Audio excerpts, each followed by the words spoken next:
Max, nobody did more with those games than you did. I mean, you weren't a high draft pick, but you had to come in and earn it every step of the way, and then you become a central figure in all of this. That had to feel gratifying for your career. Super grateful about it, and I say this, it's like you need a lot of luck, obviously, to be in that position. Whether what team you're getting drafted on, what coach you get, what teammates you get, where the team is located in its rebuilding phases. And if I take the example of me and my best buddy, like I grew up with Bruno Gervais. He played 8 years in NHL. He was drafted by the Islanders. He had a chance to, build something with that team, but they made the playoff once, and it's like they were not in the same phase as we were. And for me and TK to get into that team at the right moment where, my draft was, you get there the same, not my draft was not Sidney Crosby's draft, but the first chance you have to make the NHL, you make it with Sidney Crosby. It's Mario Lemieux last year, so you have a chance to experiment that. And after that, we all kind of grew up together in such a good atmosphere. And I feel like everything got into place that you look back at your career, like TK just mentioned, sometimes I cover the Habs game and I look at the team on the ice and all the players. I'm like, I feel like I don't believe that I played in that league. You look at it as a fan and as someone that analyzed the game, but at the same time, like I was there, I was that guy. And it's been only 6 years removed out of my career, and you already have that feeling that, like, it's surreal feeling that we won a cup and that we had such these good experience. Well, not only did you play, you had one of the greatest Game 7s in the history of the sport. And I'm wondering if you can take us back, Max, to June 12th, 2009. I think you guys may have woken up to Mario's text about the game that night. And I'm wondering if you had any inkling that it was going to be a special night for the team and for you. What was the morning like, and just getting ready for that game in which you did historic things? Well, it's obviously an exciting situation. And from 2008 to 2009 was such a different vibe, I feel.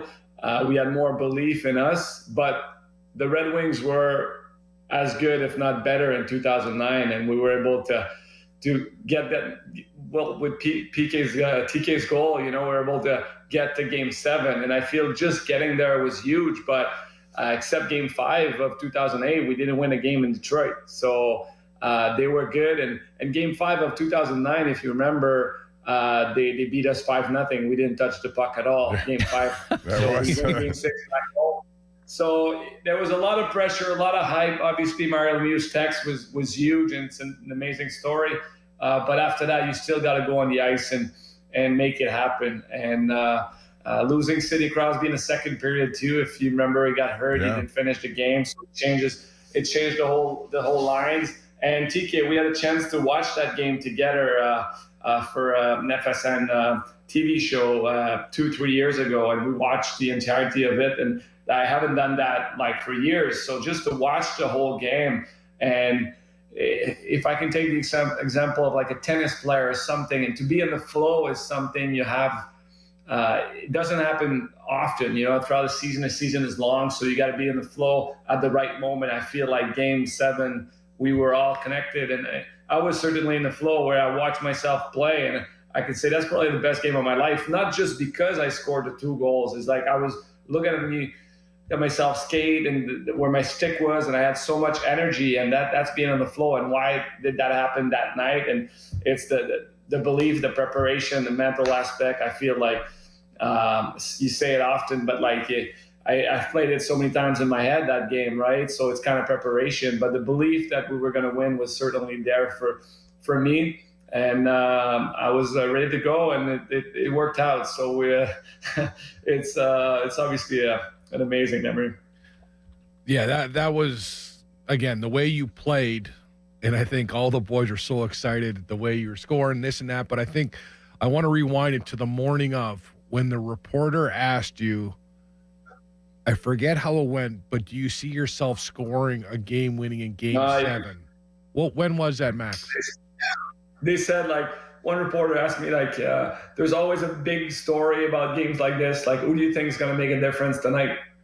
And with no hesitation, my answer was like, well, I'd like to think it's going to be me. Like I totally had the belief in that. And there was so many superstars in the team, but I was like, no, I'd like to think it's going to be me. So I had that belief that I could do it. And it starts there, you have to believe in your head. If you believe you can make it, you can make it. If you don't, there's not a chance you're going to be able to make it. So you have to have that belief. And sometimes we forget about that when we look at athletes performing games in, games out.